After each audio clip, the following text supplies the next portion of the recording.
안녕하세요. 시니어 전성시대입니다.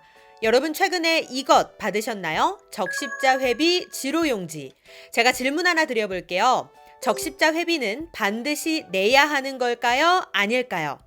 여러분들은 그동안 어떻게 알고 계셨습니까? 많은 분들이 적십자 회비를 세금처럼 반드시 내야 하는 거라고 생각하시는데요. 전혀 그렇지 않습니다. 그럼에도 불구하고 적십자 회비를 꼭 내야 하는 것으로 오해하는 분들이 많은데요. 그럴 수밖에 없는 이유가 있습니다. 그래서 오늘은 그동안 우리가 몰랐던 적십자 회비의 진실에 대해 낱낱이 파헤쳐 드리도록 하겠습니다. 구독, 좋아요, 알림 설정도 부탁드릴게요.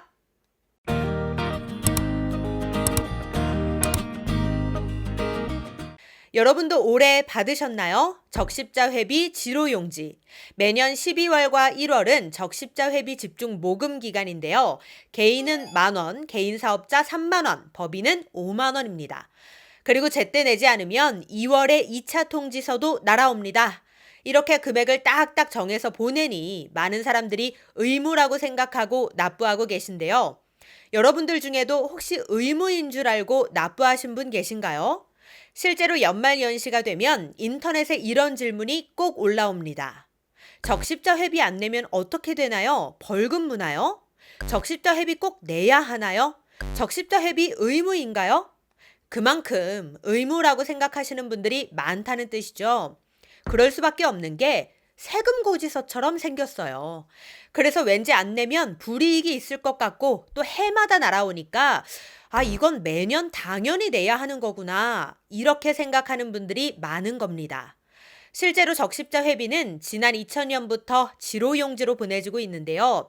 그 이유가 1990년대까지는 동네 통반장이 집집마다 방문해서 돈을 걷어갔다고 합니다. 그때 그 시절 기억하시나요? 그런데 이게 강제성 논란이 일어나서 지로용지를 발송하는 것으로 대체된 건데요. 하지만 여전히 아직도 통반장이 거들어 다니거나 심지어 이장님도 나서서 걷고 있다는 글이 인터넷에 종종 올라오고 있습니다. 정말 그런가요? 아직도 그런 동네가 있나요? 혹시 아직도 그런 사례가 있다면 댓글로 남겨주시면 감사하겠습니다. 어쨌든 이런 문제점들 때문에 지난 2000년부터 각 세대별로 지로용지를 보내서 회비를 걷고 있는데 이로 인해 의무 납부로 생각하는 분들이 많다는 거죠. 그런데 그게 오해한 국민들의 잘못일까요? 왜 세금고지서처럼 생겨서 공과금 지로처럼 생겨서 헷갈리게 만들었을까요? 일부러 그렇게 의도한 건 아니겠죠? 이런 의문점에 대해 금융결제원이 설명했는데요. 금융결제원에서 관리하는 이 지로용지는 금융감독원에서 일괄적으로 규정하고 있다고 합니다. 그래서 적십자 회비뿐만 아니라 지로로 발송되는 통신비, 공과금 이런 것들도 모두 다 같은 용지를 사용하고 있다는 거죠. 그러니까 일부러 적십자 회비를 세금 고지서처럼 보이게 하려고 의도한 건 아니라는 뜻입니다. 그런데 문제는 지로용지에만 있지 않았습니다. 현재 적십자 회비 지로용지는 만 25세 이상, 75세 미만의 모든 세대주에게 발송되는데요. 개인정보 제공 동의와 관계없이 모두에게 발송되고 있다는 것 또한 문제라는 지적을 받고 있습니다. 우리는 단 한 번도 나의 이름, 주소 이런 개인정보를 대한적십자사에 등록하고 또 사용하라고 허가한 적이 없거든요. 그러면 개인정보를 불법적으로 사용한 거 아닐까요? 그런데 불법이 아니라고 합니다. 대한적십자사 조직법 제9조 1항에 따라 적십자사는 국가와 지자체에 회비모금, 기부금, 영수증 발급 등을 위해 필요한 자료를 요청할 수 있기 때문인데요. 국가와 지자체는 특별한 사유가 없으면 해당 자료를 적십자사에 제공해야 합니다.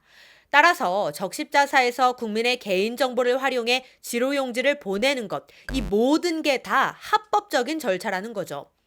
하지만 아쉬운 점은 분명히 존재합니다. 매년 적십자 회비가 의무냐고 물어보는 국민들이 많다는 건 아직도 적십자 회비 모금 방식에 문제가 많다는 뜻일 텐데요. 특히 회비라는 명칭에서 오는 오해도 많습니다. 회비는 내가 회원일 때 내는 돈이잖아요. 내가 회원인가? 회원이라서 내야 하는 건가? 이런 생각이 들게끔 한다는 겁니다. 차라리 후원금이나 기부금과 같이 명확한 명칭을 사용한다면 이런 단어에서 오는 오해도 줄일 수 있지 않을까 생각이 드는데요. 그래도 다행인 건 2023년부터는 지로용지를 폐지하고 모바일 전자고지 방식을 채택한다고 합니다. 그래서 지로용지로 인한 오해도 없애면서 동시에 용지값도 아끼고 납부 방식도 더 편리하게 하려는 건데요.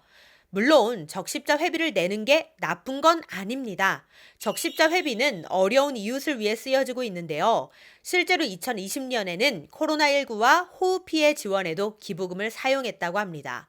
하지만 문제가 되는 건 적십자 회비를 세금처럼 오인할 수 있게 만들어졌다는 것. 그리고 몇십 년간 국민의 개인정보를 국민의 동의 없이 활용해 왔던 것. 이런 상황들에 우리는 어이가 없고 화가 나는 거죠. 그렇게 납부하셨던 분들 중에는 어려운 형편에도 불구하고 적십자 회비가 세금인 줄 알고 납부해 오신 분들도 많으실 거기 때문이죠. 그런데 더 문제는 대한적십자사에 대한 국민의 신임이 두텁지 않다는 사실인데요. 실제로 지난 몇 년간 공금 횡령, 금품 수수 등 무려 191건의 비위 행위도 적발되었다고 합니다. 이렇게 국민의 신임을 잃은 상황이기 때문에 정말 믿고 좋은 마음으로 기부를 하려다가도 망설여지는 게 사실이죠. 아무쪼록 앞으로 대한적십자사가 국민의 신임을 회복할 수 있도록 더 투명하고 공정하게 사회에 보탬이 되는 활동을 지속하기를 바라는 마음입니다. 네, 오늘은 적십자 회비에 대해서 말씀드렸는데요. 여러분들은 어떻게 생각하시나요? 댓글 남겨주시면 감사하겠습니다. 구독, 좋아요, 알림 설정도 잊지 마시고요. 저는 다음에 더 좋은 정보로 다시 찾아뵙도록 하겠습니다. 감사합니다.